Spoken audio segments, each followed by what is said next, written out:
안녕하세요. DJ 사나입니다. 오늘의 사연 시작해 보겠습니다. 저는 아들네 부부를 정말 아끼고 사랑했습니다.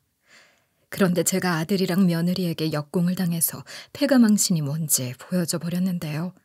제가 왜 그랬는지 이야기해 드릴 테니까 끝까지 들어주세요. 저는 아들 하나, 딸 하나를 둔 50대 여성인데요. 아들 부부는 참 똑똑해서 볼 때마다 흡족했죠. 아들이랑 며느리 둘 다 연대를 나와서 좋은 회사를 다니고 있었는데요. 그런데 제 딸은 아들이랑 다르게 자꾸만 제 속을 썩였어요. 딸아이가 처음으로 문제를 일으켰을 때가 생각나네요. 그때가 저희 딸이 고등학교에 다니고 있었을 때였어요. 둘째 딸이 공부에 흥미가 없다는 사실은 알고 있었거든요. 그래도 뭐라도 해보려고 학원도 보내고 여러 가지 관심을 기울였죠. 하지만 딸아이는 그게 싫었는지 종종 학원도 빠지고 친구들과 몰려다니며 술도 마시고 담배도 피웠어요. 제가 그 사실을 알게 되었을 때는 참담한 심정이었는데요. 억장이 무너지는 기분이라서 제가 딸한테 이렇게 말한 적도 있어요. 딸, 도대체 왜 이러는 거니? 도대체 무슨 생각으로 나쁜 애들이랑 어울리고 사고치는 거야? 지금 공부해야 할 나이에 이러는 게 말이 된다고 생각해? 근데 제가 이러면 딸이 항상 아무 대답도 하지 않았어요. 매번 자리를 피하고 제 말을 무시하길래 저는 제 딸이 잘못된 길로 빠질까봐 두려웠어요. 그래서 딸이 사고 칠 때마다 엄하게 꾸짖고 야단을 쳤죠. 제발 정신 좀 차려라. 네가 이러면 엄마 마음이 얼마나 아픈지 아니? 너희 오빠는 단 한 번도 이런 적이 없는데 도대체 왜 이러는 건데? 하지만 딸아이는 제 말을 듣는 둥 마는 둥 했고 저는 이보다 더 심한 잔소리를 해서 딸이랑 거리가 멀어졌죠. 제가 그럴 때마다 딸아이에게 상처를 줬다는 걸 나중에서야 깨달았어요. 딸아이는 오히려 제가 오빠만 예뻐한다고 생각했나 봐요. 그날도 딸아이한테 잔소리를 하는데 딸이 이런 말을 하는 거예요. 엄마는 항상 오빠만 챙기고 난 뭐든 뭐만 하면 이렇게 혼내기만 해. 엄마, 옛날부터 오빠랑 나 차별했던 거 알아? 오빠는 첫째고 아들이니까 예뻐하는 거 다 안다고. 딸이 이러면서 울먹거리더라고요. 저는 그게 아니라고 엇나가지 않게 하려는 거라고 말했지만 딸아이랑 대화가 통하지 않았어요. 딸이 오히려 저한테 더 대들게 되는 계기가 됐죠. 결국 딸아이는 성인이 되자마자 독립하겠다고 했어요. 워킹 홀리데이를 간다고 했을 때 저는 당연히 걱정됐죠. 어떻게 혼자서 먼 타국에서 잘 지낼 수 있을까 싶었는데요. 그래서 제가 이런 식으로 워킹 홀리데이를 반대했었거든요. 갑자기 무슨 외국 가서 일을 하겠다는 거니? 하고 싶은 게 확실히 있는 것도 아닌데 외국 가는 거 아니다. 너 엄마가 자취 못하게 하니까 이러는 거 다 알아. 엄마 말했어. 가면 안 된다고. 제가 엄하게 말했지만 딸아이는 고집을 꺾지 않았어요. 오히려 저한테 이렇게 호소하고 있더라고요. 엄마, 제발 좀 놔줘. 나도 내 인생 좀 살아보고 싶어. 하고 싶은 게 없는 건 맞지만 해외에 나가서 일해보고 싶어서 이러는 거 아니야. 딸이 워낙 간절하게 말하길래 더 이상 막을 수 없었어요. 그렇게 딸아이가 외국으로 떠난 후 저는 매일같이 딸을 걱정했는데요. 어떻게 지내는지, 힘들지는 않은지, 혹은 무슨 일이 생기진 않았는지. 그래서 하루도 빠짐없이 전화를 걸고 문자를 보냈어요. 딸이 잘 지내고 있다는 말을 들어야 제가 안심할 수 있었거든요. 그런데 어느 날 딸이 전화로 청천벽력 같은 소식을 알려주는 거예요. 엄마, 나 사실 결혼을 전제로 만나고 있는 남자친구가 있었거든? 그래서 여기서 결혼할 거야. 지금은 바빠서 한국으로 못 가니까 나중에 소개시켜줄게. 아니, 일단 부모님께 결혼 허락을 받고 결혼을 해야 하는 거 아닌가요? 딸이 하는 말을 듣고 너무 황당해하면서 이렇게 물었는데요. 뭐라고? 도대체 언제 남자친구를 사귀었다는 거야? 어디서 만난 사람이고 얼마나 만났는데 이렇게 갑자기 엄마한테 소개도 안 해주고 결혼을 하겠다고? 제가 이런 식으로 물어보면서 그렇게 쉽게 결혼하는 거 아니라고 했거든요. 근데 딸이 너무 아무렇지도 않게 이런 식으로 대꾸하는 거예요. 엄마, 여기 한국 아니고 외국이야. 내가 만나고 있는 사람도 외국 남자고. 여기가 한국이랑 똑같다고 생각하면 안 돼. 딸이 이러니까 너무 서운하다고 말했지만 딸이 전혀 신경 쓰지 않는 것 같았어요. 제가 결혼 못 시키겠다고 했는데도 딸이 이런 식으로 단호하게 이야기하더라고요. 엄마, 나 이제 다 컸어.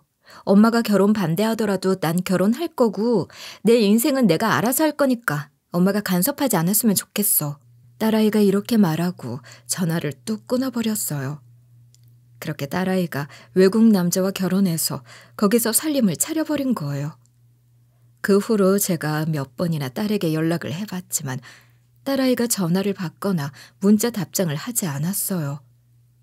시간이 지나면서 저도 더 이상 전화나 문자를 보내지 않게 됐죠. 그렇게 딸과의 연락은 점점 끊겼고 그렇게 사이가 멀어지게 됐어요. 그래도 아들 내외가 저한테 참 잘하니 그게 그나마 위안이었는데요. 솔직히 살면서 아들네 부부한테만 의지했던 것 같아요. 남편도 처음에는 정말 좋은 사람이었어요. 성실하지만 평범했었죠. 그런데 은퇴한 후에 무척 우울해하는 것 같더라고요. 맨날 집에서 누워만 있고 사람이 축 처져 있는 거예요. 이 사람이 취미 생활도 없이 회사만 다녔던 사람이라 더 무기력해하는 것 같았어요. 그래서 제가 남편을 붙들고 이런 말을 한 적도 있는데요. 여보, 밖에 나가서 사람도 만나고 모임도 다녀봐. 퇴직했다고 이렇게 매일 집에만 있으면 어떡해. 당신 이러다 우울증 걸리겠어. 제가 이렇게 이야기하고 있는데 때마침 남편한테 전화가 온 거예요. 남편이 전화를 받은 다음에 뭐라 이야기하는 걸 들어보니 누가 만나자고 하는 것 같더라고요. 제가 그때 누구냐고 물어봤는데 남편이 이러는 거예요.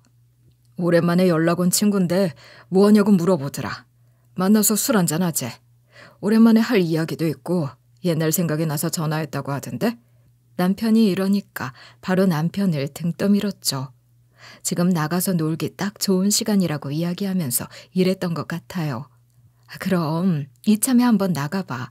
나가서 술 한잔 하고 오고 당신이 예전에 재밌다고 얘기했던 당구도 하고 오고 실컷 놀고 와. 내가 빨리 오라고 전화 안 할게. 남편이 이렇게 얼떨결에 나갔다가 몇 시간 뒤에 돌아왔거든요. 남편이 어느 순간부터 다시 활기를 되찾기 시작했어요. 근데 그 활기가 좋은 쪽이 아니었죠. 갑자기 저한테 큰 돈을 달라고 하길래 불길한 예감이 드는 거예요.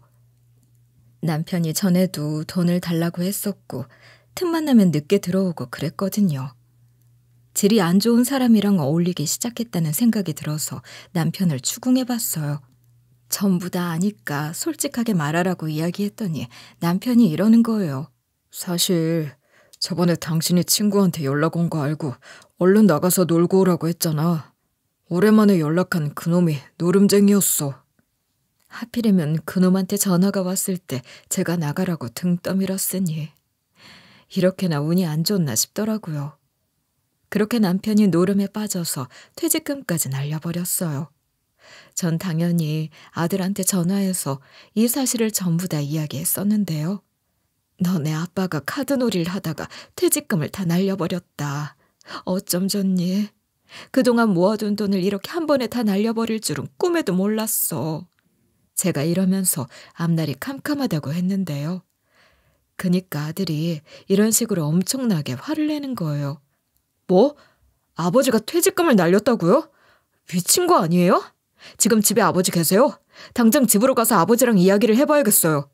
제가 집에 남편이 있다고 하니까 아들 녀석이 집으로 오겠다고 하더라고요. 그래서 기다렸더니 1시간 뒤에 현관문 비밀번호 누르는 소리가 들리더니 아들 녀석이 들어왔어요. 아들이 남편을 보자마자 이렇게 호통을 치는 거예요. 아버지, 어떻게 그딴 짓을 할 수 있으세요? 날려먹은 돈은 어떻게 하려고 그러신 거예요? 그동안 열심히 성실하게 살아놓고 마지막에 이러시는 게 어딨냐고요. 아들이 이러니까 남편이 잔뜩 주눅 들어 있었거든요. 그때 아들 녀석이 자기 친구 이야기를 꺼내는 거예요. 자기 친구 중에도 카드놀이에 빠진 친구가 있는데 자긴 돈을 안 빌려줬지만 여기저기 돈을 빌리다가 사기로 고소당하고 깜빵에 갔대요. 심지어 거기서도 카드놀이를 하다 걸린 걸 보고 아버지가 친구 녀석처럼 될까봐 걱정된다고 초기에 치료할 거라고 하더라고요. 내일부터 당장 정신과 치료받는 클리닉 같은 거 알아보재요. 만약에 또 이런 일이 발생하면 그때는 아예 시설 같은 곳에 넣어버릴 거래요. 아들놈 말이 틀린 것도 아니라서 남편한테 다음부턴 절대 하지 말라고 했어요. 그런데 아들놈 말이 사실이더라고요. 클리닉에서 정신과 상담이랑 치료 프로그램 받으면서 좀 잠잠해진 것 같더니 남편이 카드놀이를 끊지 못하고 또 하다가 걸린 거예요. 비상금 통장이 사라져서 남편을 추궁했거든요. 결국 남편이 저한테 통장을 넘겨줬는데 그 통장에 영원히 찍혀 있는 거예요. 제가 이게 뭐냐고 물어보니까 카드놀이를 하다가 다 쓴 거래요. 그 말을 들은 순간 저도 이성의 끈이 뚝 끊겼죠. 그래서 아들한테 곧장 전화해서 남편이 또 카드놀이를 했다는 사실을 말했어요. 그러니까 아들이 치료를 해야 된대요. 안 그래도 병원을 알아봤다는 거예요. 짐 싸놓고 있으라고 해서 제가 남편 짐을 막 쌌어요. 거기서 남편이 당신 몰래 또 카드놀이를 해서 미안하다. 나 병원 안 가도 된다. 어떻게든 참아보겠다. 다시는 안 그러겠다고 하는데 제가 그 말을 믿겠어요? 이러다가 전 재산을 다 탕진하게 생기겠는 거예요. 그래서 남편이 하는 말을 무시하고 초인종 소리가 들리자마자 아들네가 온 거 확인하고 문을 열어줬어요. 아들이 그러는데 자기가 잘 아는 정신병원이 있다고 거기로 데려다 주겠대요. 좀 시골에 있어서 공기도 좋고 유혹이 될 만한 것도 없어서 치료가 잘 될 거래요. 남편 보고 잠깐만 갔다 오자고 설득을 하더라고요. 아들이 그 정신병원을 다녀왔는데 환자들이 평범하게 돌아다니고 휴게실에서 TV도 보고 차도 마시고 있대요. 아버지가 생각하는 그런 곳 아니라고 이야기를 해줬어요. 저도 나서서 몇 달이면 될 거라고 가서 예전의 남편으로 돌아오라고 했죠. 그러니까 남편이 어쩔 수 없이 자리에서 일어나서 병원에 가겠다고 하더라고요. 그리고 저랑 아들한테 이런 남편과 아버지라서 너무 미안하다고 했어요. 전 남편한테 치료 잘 받고 오라고 작별 인사를 했는데요. 아들 내외가 남편을 데리고 정신병원으로 갔어요.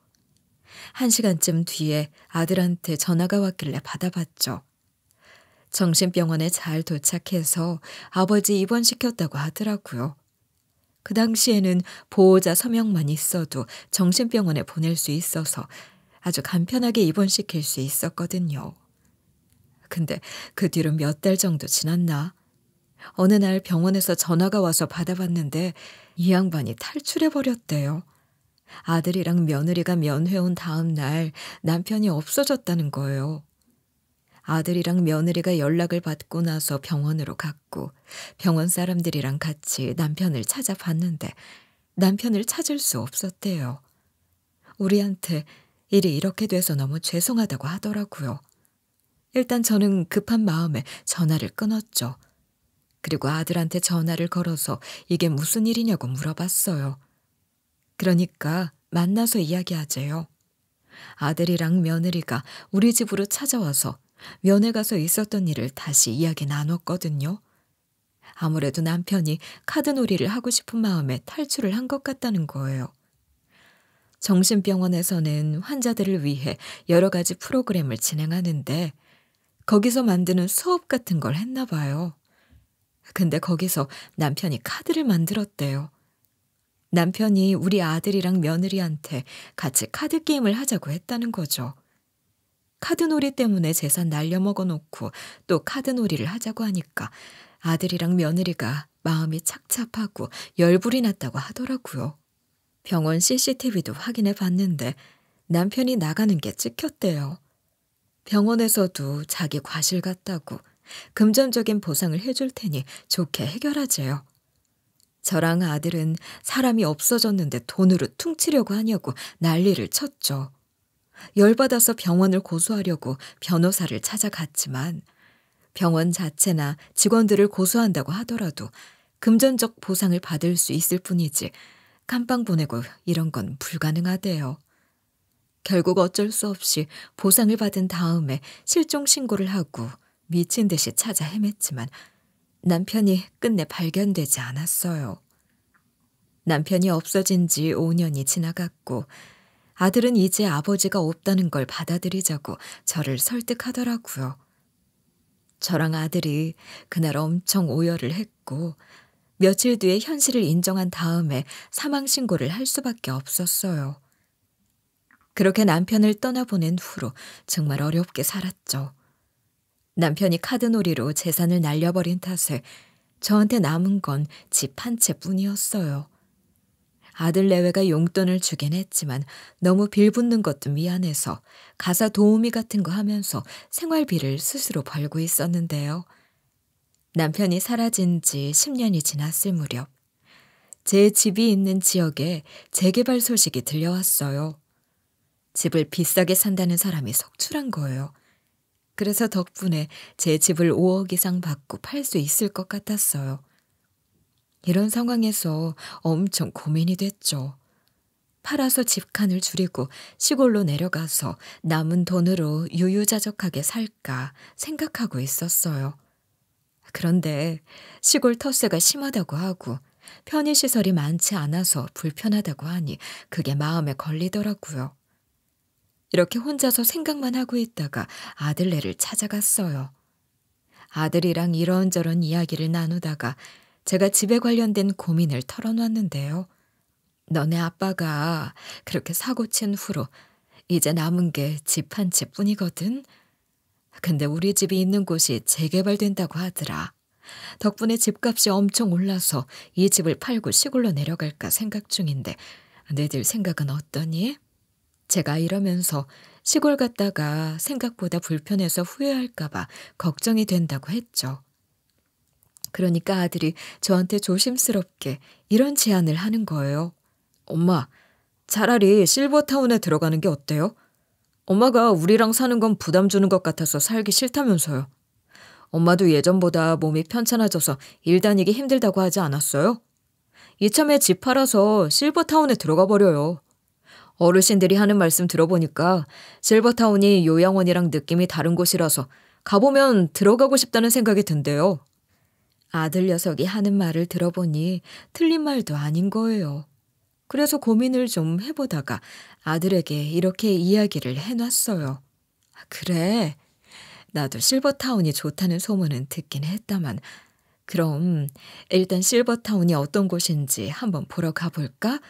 아들, 네가 어디가 좋은지 좀 알아봐라. 아들이 조사를 좀 해보겠다고 하길래 그날 약속을 잡고 아들 집을 나왔는데요.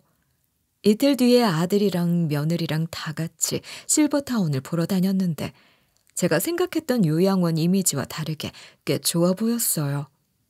5억 정도면 시설 좋은 실버타운에 들어가서 보증금을 내기엔 충분했죠. 일단은 그 자리에서 생각을 좀 해보겠다고 하고 집으로 돌아가자고 했어요. 그렇게 차에 올라타서 집으로 가면서 실버타운에 대한 이야기를 나눴는데요. 그런데 며느리가 이렇게 뜻밖의 말을 꺼내는 거예요. 실버타운 구경하면서 설명 들어보니까 다달이 들어가는 비용이 있더라고요. 만약에 어머님께서 들어가서 사실 생각이 있으시면 그 비용은 저희가 내드릴게요. 아들도 옆에서 그 정도는 내줄 수 있다고 하니까 이런 아들이랑 며느리가 너무 고마웠어요.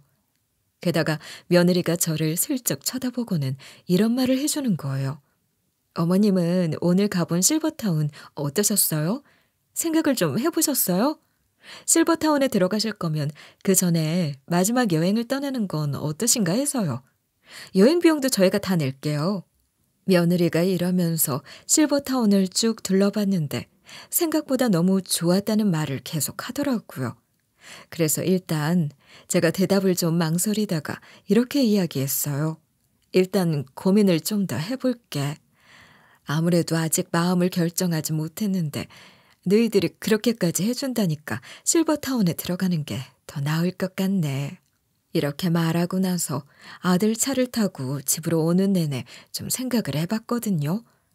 집에 거의 다 다다랐을 때 확신이 들어서 아들이랑 며느리한테 이런 식으로 이야기를 했죠. 아무래도 실버타운에 들어가는 게 낫겠다. 실버타운에 들어갈 테니 여행도 가자. 혼자 집에 있으면 가끔씩 외롭기도 하고 나도 나이가 있으니 그런 곳에서 지내는 게 좋겠지. 제가 이러면서 아무래도 시골보다는 실버타운이 안정적일 것 같다고 했는데요. 그러니까 며느리가 씩 웃으면서 이렇게 대답하는 거예요. 거기서 저희 간다고 하니까 계약서를 쥐어주길래 들고 왔었거든요. 가지고 오길 잘했네요. 집에 가서 계약서 작성해 주시면 저희가 보낼게요. 그렇게 아들네로 가서 계약서를 작성했는데요. 아들이 계약서 사진을 찍어서 보내주면서 저한테 이러더라고요. 엄마, 실버타운에서 계좌번호도 알려줬는데 이쪽으로 돈을 송금해 주래요. 금액은 계약서에 적힌 대로 보내주면 돼요. 그래서 제가 아들이 알려준 계좌로 돈도 송금해 줬어요. 그렇게 그 다음 날에 아들네 부부가 저희 집을 찾아온 거예요. 실버타운에 들어가기 전에 아들 내외와 마지막 여행을 떠날 계획을 짜고 있었는데요. 제가 이런 식으로 알아본 곳을 보여주면서 이렇게 이야기해봤거든요. 얘들아, 여기는 어떠니? 여행지는 어디로 갈 건지 안 정한 것 같던데 우리 제주도로 가자. 이왕이면 오랜만에 제주도를 가고 싶은데 제주도로 가는 게 무난하고 좋지 않니?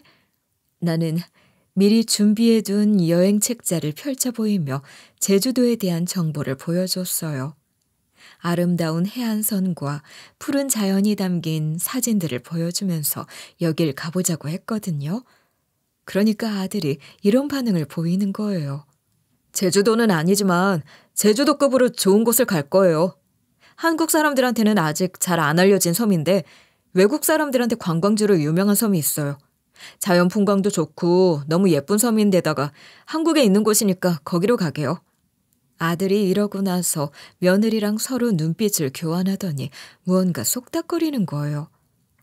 아들이 이러면서 섬 이름을 이야기해 줬는데 어디 있는지 모르겠어서 일단 이렇게 대답했죠.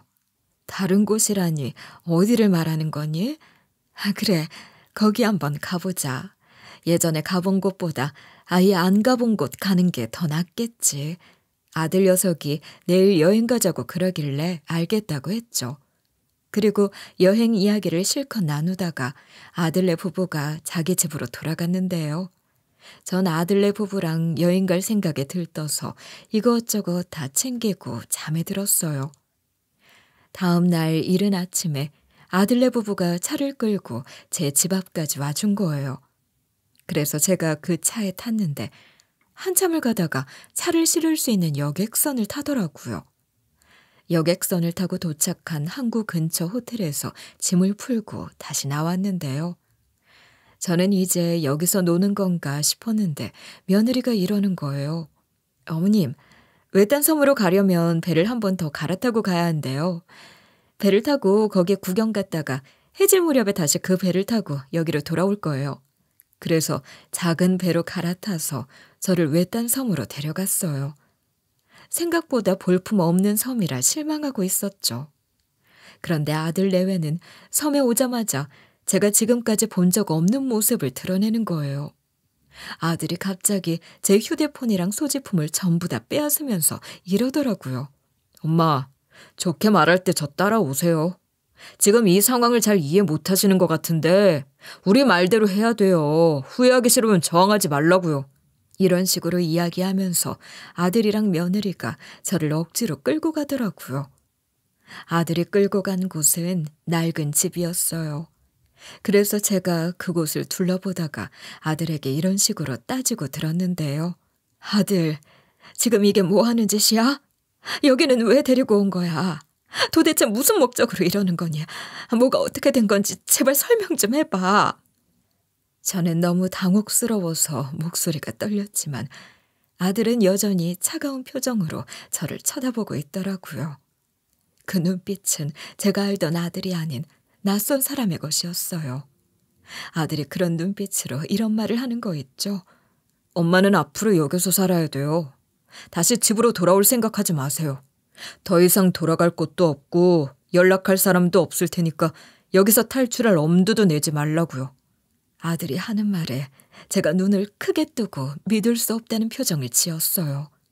그동안 아들 녀석이 저한테 보여준 모습들이 모두 가식이었다는 생각에 화가 나서 이렇게 소리 지르고 말았죠. 이런 집에서 어떻게 살라고 이러는 거야. 이게 말이 된다고 생각해?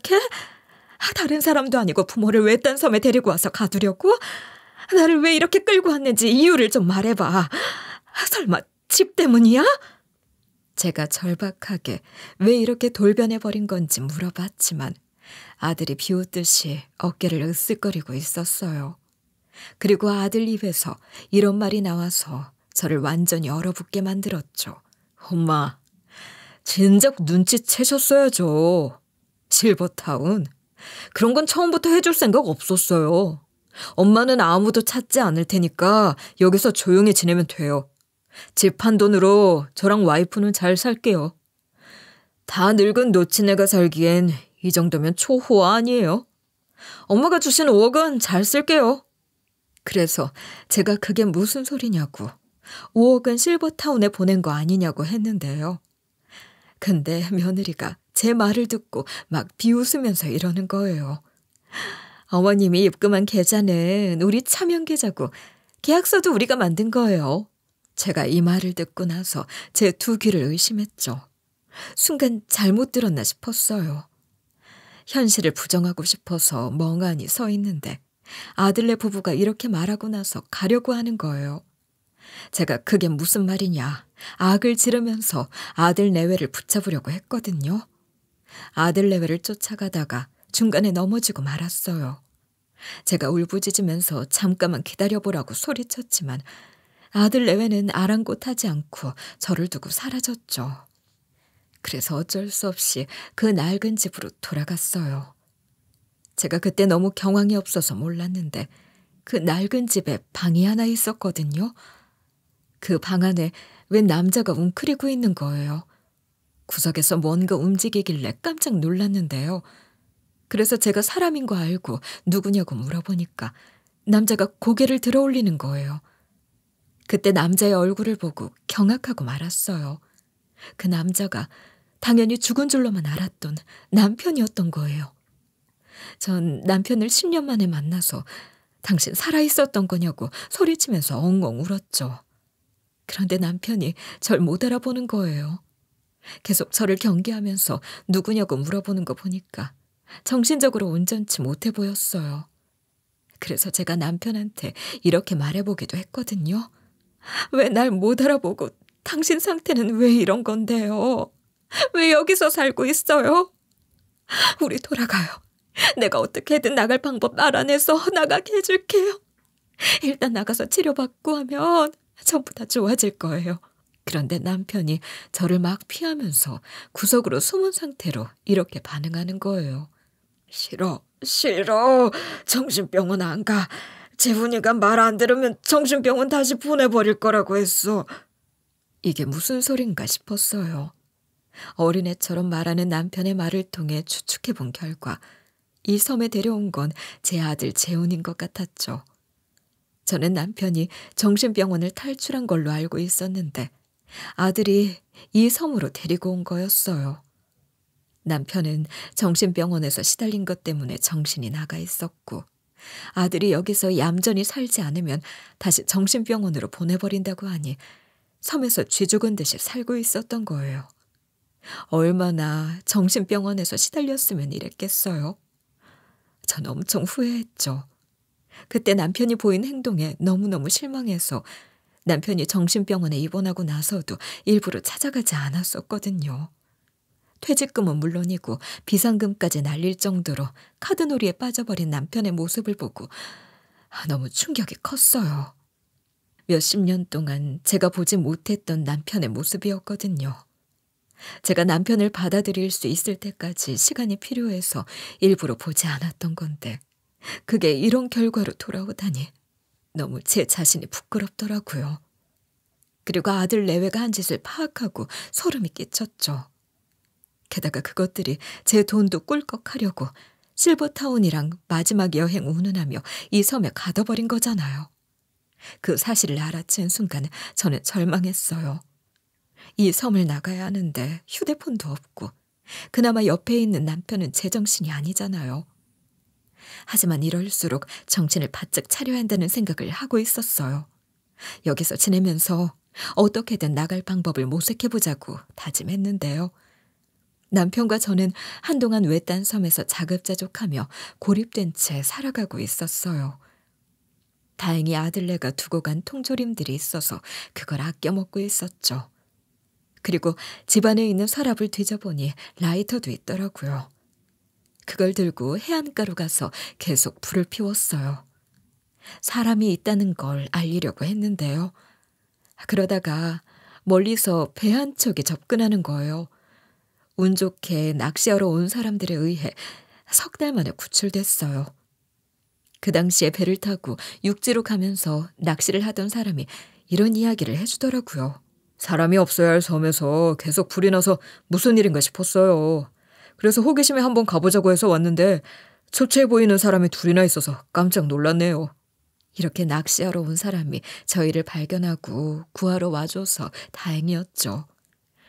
저희가 구출되자마자 아들이랑 며느리를 존속 유기죄, 사기죄, 위조문서 행사죄로 신고했는데요. 그때 아들네외 부부의 의도를 알고 있는데도 외딴 섬으로 데리고 갔다가 우리를 남겨두고 아들네 부부만 데리고 간 뱃사람도 공범으로 고소했죠. 당연히 저뿐만 아니라 남편을 유기한 죄도 물었어요. 그러다가 조사는 잘 이루어지고 있는지 궁금해서 경찰한테 전화를 해봤거든요. 전화기 너머로 경찰이 이런 대답을 내놓는 거예요. 신고하신 건에 대해서 조사 진행 중입니다. 오늘 아드님과 며느님을 조사하면서 몇 가지 사실을 확인했습니다. 왜 피해자분을 외딴 섬에 가뒀는지 물어보니 정신병원 비용이 부담돼서였다고 합니다. 그 말을 듣자마자 눈앞이 아득해졌어요. 남편을 외딴 섬에 가둔 이유가 돈 때문이었다니 그저 충격적이었죠. 하지만 경찰이 더 경악할 만한 말들을 해줬어요.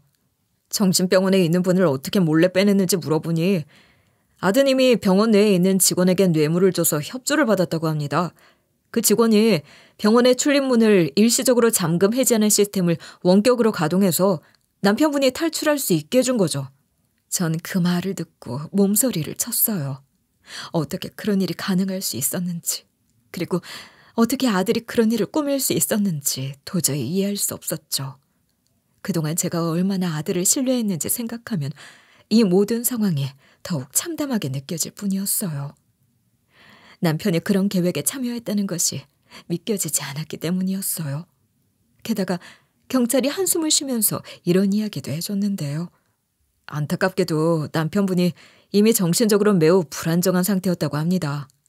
아드님이 문이 열려있을 테니 새벽에 몰래 빠져나오라고 했고 남편분이 그 말을 따를 수밖에 없었죠. 그 말을 듣고 나니 모든 사실이 명확해졌어요. 남편이 아들한테 그냥 퇴원 절차 밟으면 될 걸 왜 몰래 나가야 하나 반박할 수도 있었지만 남편 정신 상태가 이미 말이 아니었다는 거예요. 그러니까 무인도에서 그 모양 그 꼴로 발견된 거겠죠. 그렇게 남편이 아들을 몰래 빼내서 무인도로 데려간 거예요. 남편이 얼마나 고통스러웠을지를 생각하면 가슴이 아팠는데 경찰이 이런 말까지 하는 거예요. 심지어 이렇게 신고당한 상황에서도 아버지도 섬에서 살고 싶어 했다고 박박 우기더라고요. 하지만 그 말에 신빙성은 없다고 판단하고 있습니다. 지금으로서는 아드님과 며느님이 불법 행위에 가담한 사실이 명백하게 밝혀졌습니다. 그 말을 들은 순간 더 이상 말을 잇지 못했어요. 눈물이 멈추지 않았고 가슴속에 쌓인 분노가 폭발해버릴 것 같았어요. 어떻게 이런 일이 벌어질 수 있었는지, 그리고 내가 그동안 얼마나 무력하게 아들네 부부의 계획에 휘말렸는지를 생각하니 모든 것이 허망하게 느껴지더라고요. 심지어 아들이 저한테 전화해서 이런 질문을 하기도 했어요. 엄마, 어디서 살고 있으세요? 제가 와이프랑 같이 할 말이 있어서 그래요. 엄마가 뭔가 오해를 하고 있는 게 있으니까 제발 알려주세요. 제가 그때 친한 언니네 집에서 신세지고 있어서 주소를 말해주지 않았죠. 그것들이 제발 이야기 좀 하자고 매달리길래 집 근처에서 좀 떨어진 카페 주소를 보냈거든요. 그 카페는 번화가에 있는 데다가 친한 언니네 아들이 운영하고 있는 곳이어서 우리 아들 내외도 저한테 쉽게 해코지를 못할 거라고 생각했어요. 그 카페에서 아들이랑 며느리를 만났는데 너무 어이가 없는 거예요. 뻔뻔한 아들놈이 저한테 이러대요. 엄마도 똑같이 카드놀이 하는 아버지 때문에 학을 떼지 않으셨어요? 제가 총대 메고 아버지 정신병원에 보냈다가 아버지가 너무 힘들어해서 데리고 나온 다음에 섬에 보낸 거예요. 아들놈이 마치 남편이 힘들어해서 정신병원에서 데리고 나온 것처럼 얘기하는데 사실 돈 때문에 그런 거 아닌가요? 그래서 제가 이런 식으로 전곡을 찔렀어요. 너 지금 그걸 나보고 믿으라고 하는 말이니? 내가 그런 말을 하면 아 그렇구나 하고 넘어갈 줄 알았어? 돈 때문에 그런 짓을 해놓고 왜 착한 척 연기를 하고 있냐고. 제가 화를 참지 못하고 아들 녀석이 한 거짓말을 지적했는데요. 아들이 제가 하는 말을 듣고 순간적으로 얼굴이 굳어졌지만 그 순간 며느리가 나서서 이런 식으로 말을 이어갔어요. 어머님, 저희들 아니었으면 카드놀이 하는 아버님이랑 계속 살았을 거 아니에요. 저희 아니었으면 아버님께 당하고만 있었을 거니까 우리한테 감사해야 해요. 저희들이 강단 있게 나와서 그나마 어머님이 행복하게 잘 지냈던 거예요. 아버님이 그 섬에서 잘 지내고 계시길래 비싼 실버타운 보내서 돈 낭비하는 것보다 섬에서 지내시는 게 나을 것 같아서 보내드린 거예요. 가끔씩 실종된 아버님 그리워하시길래 친히 섬으로 보내준 건데 도대체 왜 그러세요? 며느리가 이렇게 속사포처럼 말을 쏟아내는데 이것들 진짜 정신 나간 것들 아닌가요? 아들이랑 며느리가 이 정도로 양심 없는 것들인 줄 몰랐어요. 이렇게 가증스러운 것들을 믿고 그동안 살고 있었다니. 모든 게 허망하게 느껴지면서 화가 났죠. 그래서 일단 그 자리를 박차고 나왔거든요. 아들 내외의 기가 막힌 행동에 더 이상 가만히 있을 수가 없어서 아들 내외 부부 회사에 가서 난리를 쳤어요. 대한민국 법이 참 웃긴 게 이렇게 별별 짓을 저지른 아들 내외였어도 구속수사를 하지 않았거든요. 그래서 조사를 진행하면서도 뻔뻔하게 회사를 다닐 수 있었던 거예요. 제가 회사에서 난리를 치니까 아들 내외가 한 짓이 모두 폭로됐죠. 그리고 나서 남편이랑 같이 잠시 신세지고 있는 친한 언니네 집으로 와버렸거든요. 근데 며칠 뒤에 아들한테 전화가 온 거예요. 전화를 받아보니까 아들 녀석이 길길이 날뛰면서 이러더라고요. 엄마 때문에 창피해서 회사 못 다닐 것 같아서 사표 썼어요. 사람들이 저만 보면 귓속말하고 수군거리고 다들 떨떠름한 표정으로 쳐다보잖아요. 게다가 어떤 직원은 돈 때문에 부모님 섬에 버린 거 맞냐고 물어봐서 너무 수치스러웠다고요. 그래서 그만두려고 사표까지 쓰게 됐다니까요. 엄마, 도대체 왜 그랬어요? 제가 아무리 엄마한테 그랬다고 해도 이러는 게 말이 돼요? 그 말을 들은 순간 너무 얼척없어서 기가 다 막혔죠. 그래서 제가 이렇게 아들한테 소리를 빽 질렀거든요. 아니, 자식이 부모한테 폐륜을 저질러서 내가 똑같이 되갚아준 건데 뭐? 반성이나 할 것이지 지금 뭐 하는 짓이야. 누가 보면 내가 잘못한 줄 알겠다.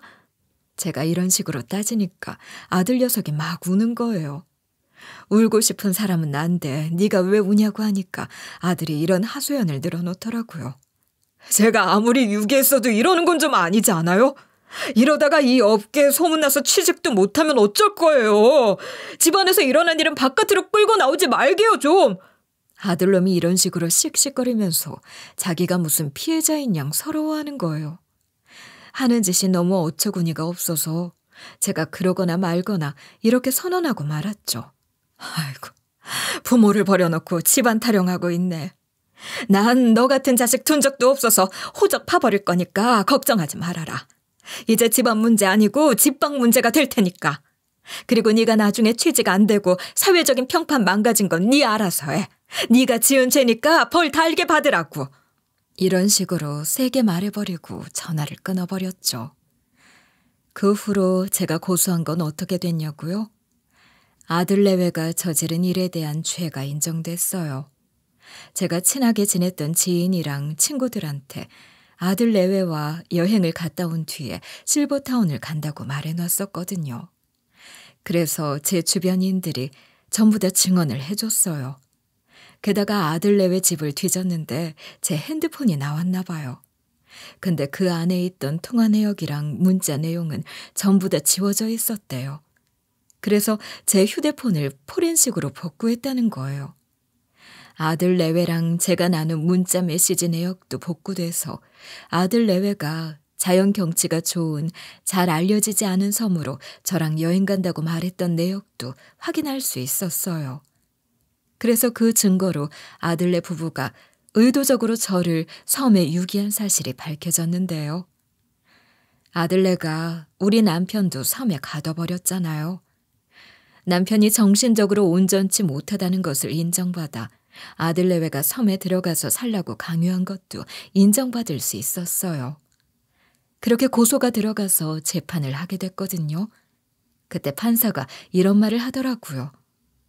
아들 내외가 남편한테도 저랑 똑같은 짓을 했을 뿐만 아니라 사기죄와 위조 문서 행사죄, 사망신고를 거짓으로 한 공문서 위조죄 등 여러 가지 범죄가 중첩돼서 징역을 면할 수 없을 거래요. 아들네 부부가 결국 징역형을 선고받게 된 거예요. 그래서 제가 5억 중 4억을 돌려받게 됐는데 나머지 1억은 어떻게 됐냐고요? 다행히 아들 내외가 5억을 다 못 쓴 모양이에요. 아들 내외가 감옥에 갔다 온 다음에 나머지 금액은 저한테 갚아야 했어요. 이렇게 제가 아들 내외와 치열한 공방을 치르는 동안 친한 언니네 집에서 얹혀 살고 있었다고 했잖아요.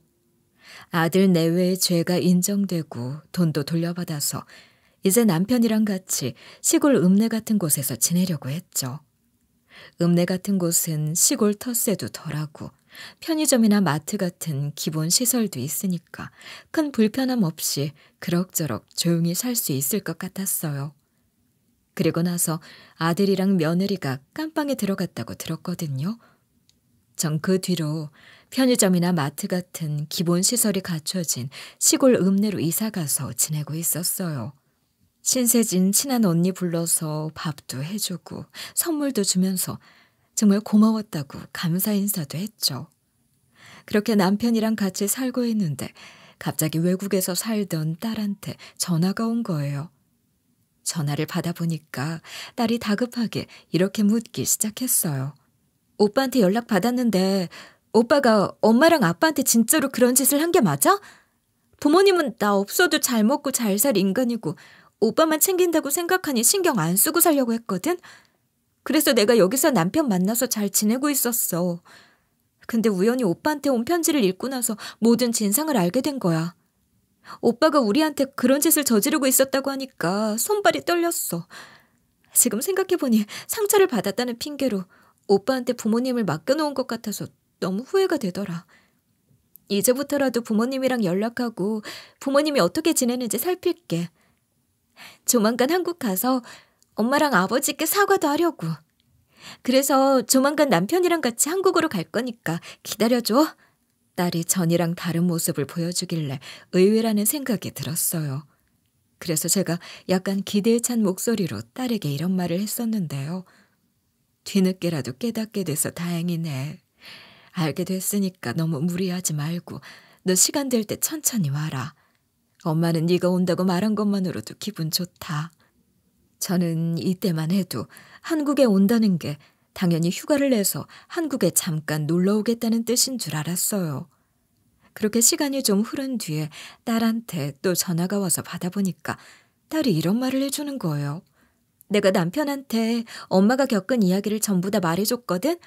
근데 남편이 해외 근무를 신청했대. 남편이 근무하는 기업이 해외에 여러 지사를 두고 있고 한국 지사도 있거든. 그래서 남편이 한국 지사에서 일하게 돼서 우리가 한국에 가서 살기로 했어. 딸이 이러면서 한국으로 아예 옮겨가서 살 준비를 하고 있다는 거예요. 그리고 실제로 사위가 한국 지사에서 근무하게 돼서 둘 다 귀국하게 된 거죠. 딸이랑 사위가 남편을 케어해줄 때 도움을 많이 줬어요. 덕분에 남편 정신도 점점 돌아와서 카드놀이도 안 하고 인생에서 걱정이 싹 사라져 있었는데요. 근데 아들 내외가 출소하게 된 거예요. 전 아무것도 모른 채로 집에 있었는데 갑자기 초인종 소리가 들렸어요. 그래서 무심코 문을 열었는데 며느리랑 아들이 서 있는 거예요. 제가 그 둘을 본 순간 기분이 팍 상해서 이런 식으로 따져 물어봤거든요. 아니, 내가 이사 간 집 주소를 알려준 적이 없는데 어떻게 찾아온 거야? 우리 집 주소는 어떤 방법으로 알아낸 건데? 제가 이러면서 설마 뒷조사라도 했냐고 뭐라 했거든요. 근데 아들 녀석이 비슷한 걸 한 거예요.